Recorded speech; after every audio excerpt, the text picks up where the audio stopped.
1 Samuel, chapitre 27. David dit en lui-même: Je périrai un jour par la main de Saül.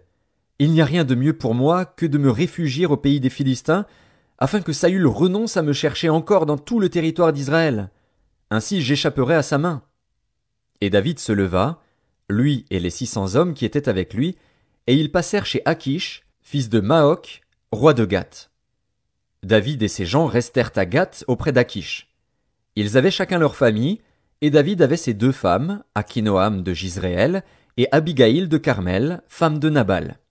Saül, informé que David s'était enfui à Gath, cessa de le chercher. David dit à Achish: Si j'ai trouvé grâce à tes yeux, qu'on me donne dans l'une des villes du pays un lieu où je puisse demeurer. Car pourquoi ton serviteur habiterait-il avec toi dans la ville royale? Et ce même jour, Achish lui donna Tsiklag. C'est pourquoi Tsiklag a appartenu au roi de Juda jusqu'à ce jour. Le temps que David demeura dans le pays des Philistins fut d'1 an et 4 mois.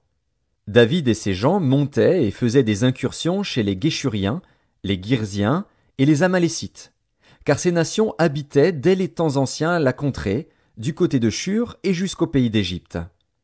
David ravageait cette contrée.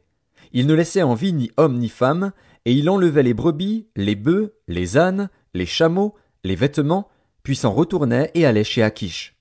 Achish disait: Où avez-vous fait aujourd'hui vos courses? Et David répondait: Vers le midi de Juda, vers le midi des Gérachméélites, et vers le midi des Kéniens.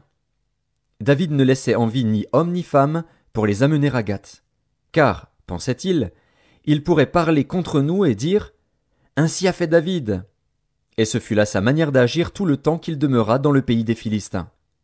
Achish se fiait à David, et il disait: Il se rend odieux à Israël, son peuple, et il sera mon serviteur à jamais.